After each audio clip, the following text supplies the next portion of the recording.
Oiga, fíjese que ya es hora de hablar sobre historia y el maestro José Luis nos trae un gran personaje, José Ignacio Herrera y Cairo. Todo el mundo lo conocemos por las calles, pero no sabemos exactamente cuál fue su gran mérito en la historia de nuestro país y pues es de aquí de Jalisco y de aquí partimos. ¿Cómo estás, maestro? De muy buen humor, muy agradecido con ustedes, el canal que nos dan voz a los desvalidos. Un saludo a su amable culto auditorio.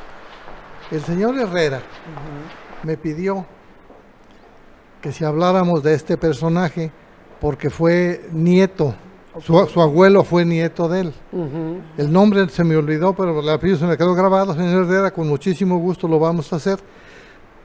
Este personaje nace en Guadalajara el 2 de julio de 1793. Fue pintor, un gran doctor y medianamente político.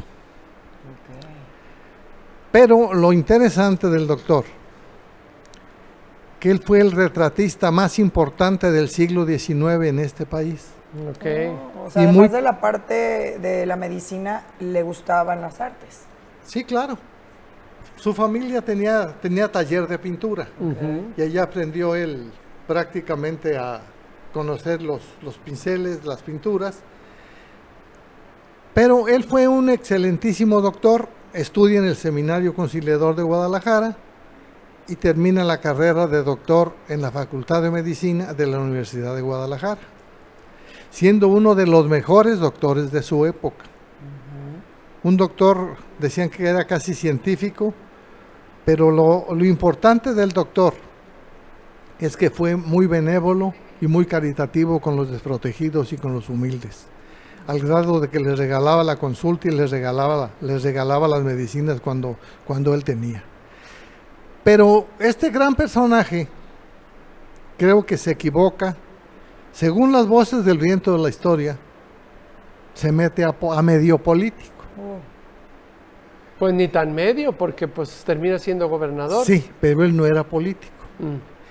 El problema es que estando de gobernador, Santos Degollado, no sé si se acuerdan de Santos Degollado, es el que inicia prácticamente el teatro Degollado. A él se le vencía el periodo de gobernador y tenía que nombrar un gobernador sustituto. La ley marcaba que a Juan Nepomuceno le tocaba ser el gobernador. Pero él se aferra y convence al gran doctor, al gran pintor, para que venga y se haga cargo de la gobernatura de Jalisco. Se resiste, pero lo convencen, y este acto hace que se enfrente con el jefe de armas en Jalisco y llevan una pugna terrible. ¿Quién era? El jefe de armas, el general Montenegro. Okay. También fue gobernador de Jalisco.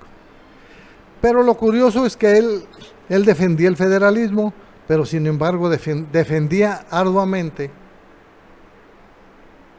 la libertad de culto.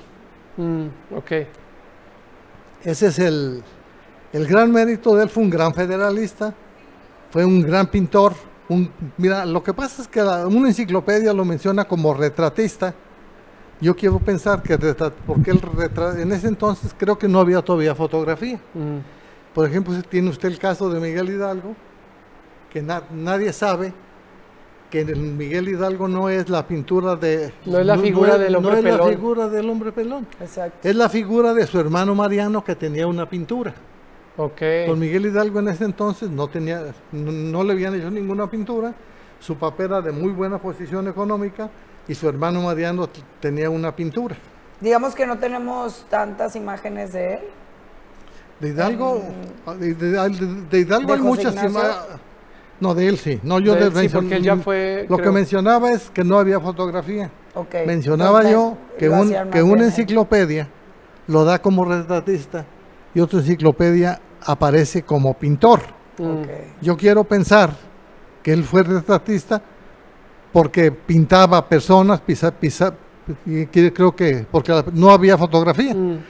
Pero lo curioso de todo esto, se hace un conflicto terrible. Tiene que venir el presidente Comonfort a Jalisco con tropas lo aprenden y lo llevan preso.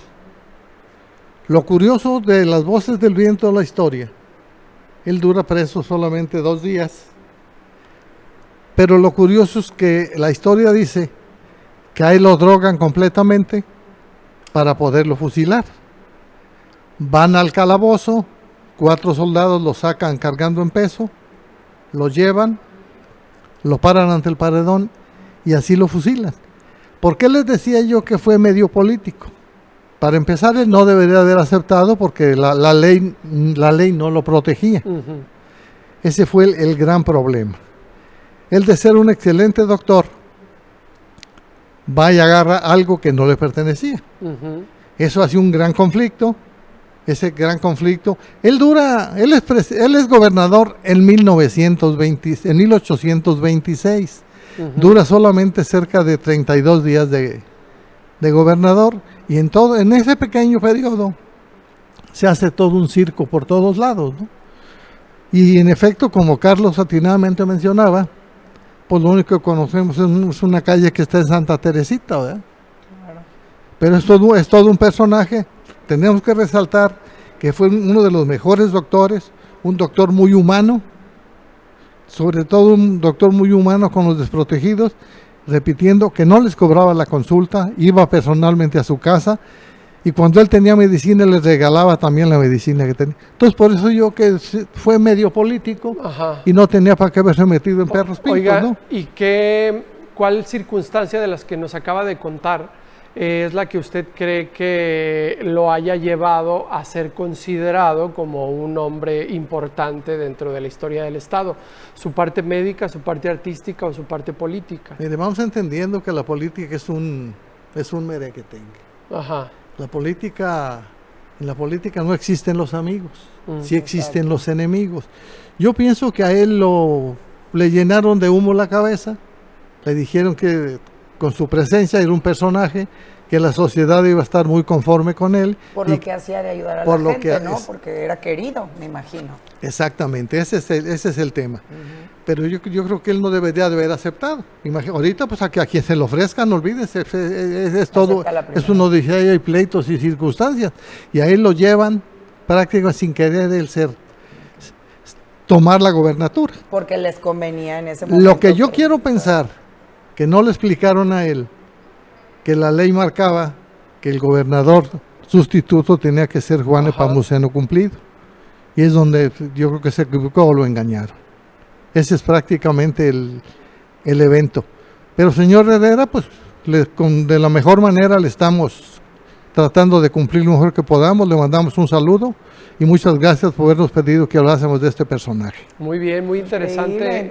Qué bonito aprender, y sobre todo me gusta mucho el enfoque que le da el maestro, porque es un enfoque muy realista, muy claro, que de repente la historia no hace lo propio, lo distorsiona, ¿no? Un poco, ¿no? Sí, acuérdense que todos los seres humanos tenemos luces y sombras. Ajá. Los enemigos siempre te van a sacar las sombras para exhibirte ante la sociedad, que es la que te juzga y te avala como ser humano. Sí. Ese es el gran problema de la vida. Sin embargo, también, maestro, luego la historia de la política, luego también ensalza a personajes que luego también, yo digo, en la vida, a ver, generalmente los políticos son muy bárbaros, y luego ya cuando se mueren les ponen estatua y ya dicen que eran muy buenos. Ah, sí, claro. Es que si usted quiere ser bueno, muérase. Siempre todos los que mueren son buenos, ¿verdad? Hicieron muchas cosas, pero bueno. Quiere ser ingrato, cásese y le salen todos los defectos del mundo. Exacto. Gracias, maestro. Muchas gracias. Nos encantó el tema del día de hoy. Vamos a un corte comercial, no se despegue. Ya se acabó. Ya. Muchas gracias, muy amable. Un saludo a su amable culto auditorio. Vamos a un corte y volvemos.